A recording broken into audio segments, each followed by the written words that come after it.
our 2011 Grand Slam champion, Eli, everybody.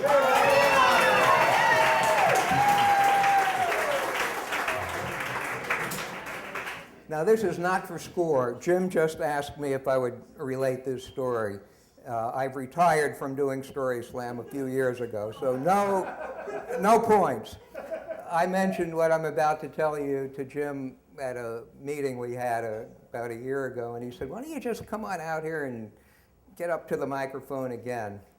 And it's about the wonderful guy that led off was about a party at a high school. This, what I'm going to tell you about, is a party that took place in Munich, Germany, about 1970 that I happened to attend. Now, I have to back up a little bit and give you a little background. When I got out of college, I joined the Marines. When I got out of the Marine Corps, I came back to New York, where I'm from, and took a couple of months off to decide whether or not to go to Dublin and live in a garret and write novels or to get into the advertising business. So I went on some interviews, was offered a job, and 40 years went by. Anyway,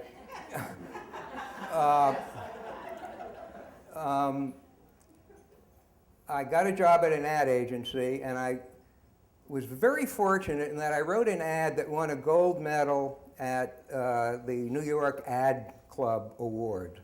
So I got a call a year later from a firm called McCann Erickson. And they say, and this was in 1965, and they said, when I was interviewed and was offered a job at McCann Erickson and as a copywriter, and I stayed there for 14 years in the creative department. And back then we used to joke that the only way to get a job in the creative department at McCann Erickson is to flunk the psychological test. And it was true. And I was in this special little group that was called, McCann had offices all over the world, every major city.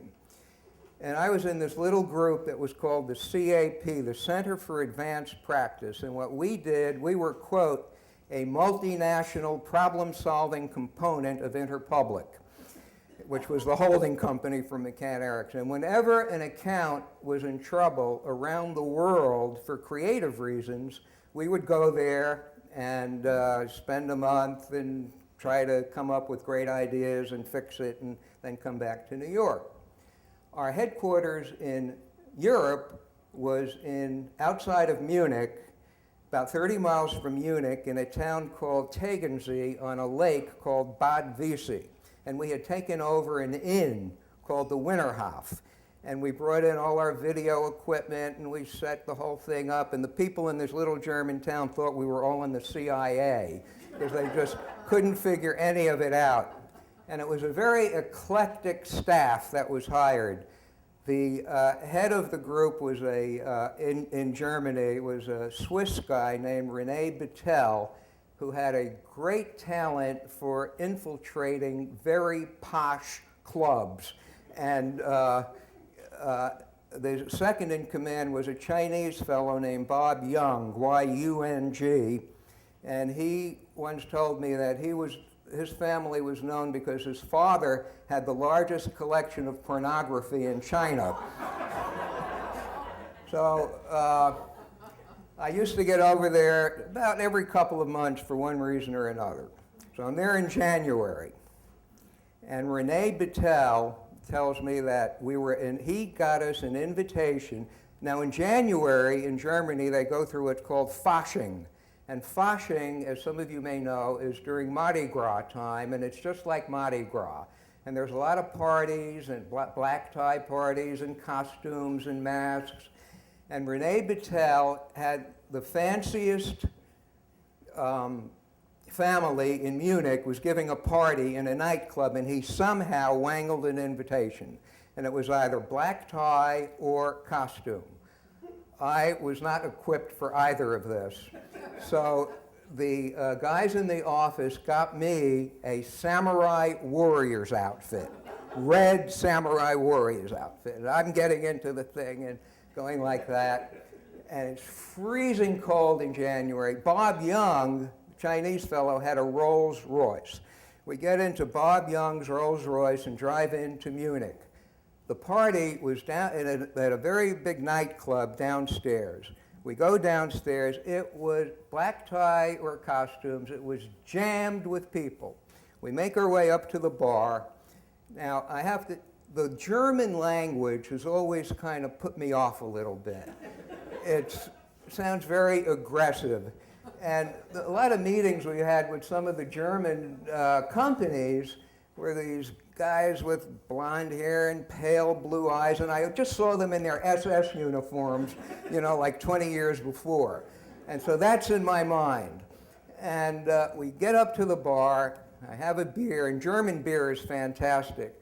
I have a beer, and I have another beer, and I'm with Renee Battelle and Bob Young, and we're enjoying this evening. And the guy to my left was a German, and by now I drank too many beers, and he said something to me in German that sounded very aggressive.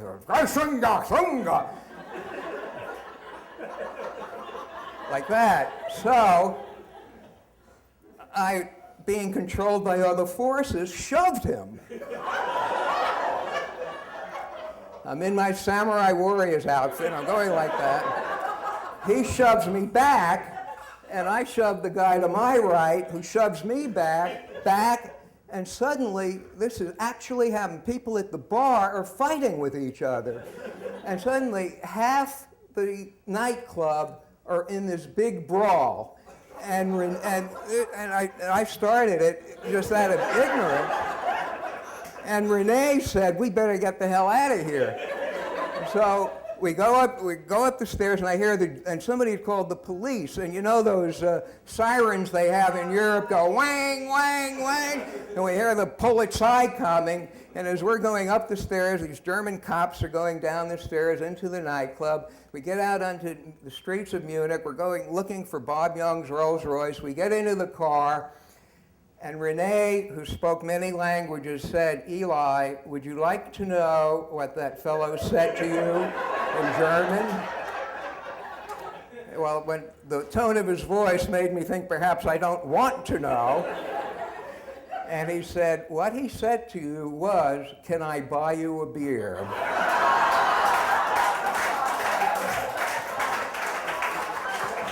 Embarrassed. Thank you.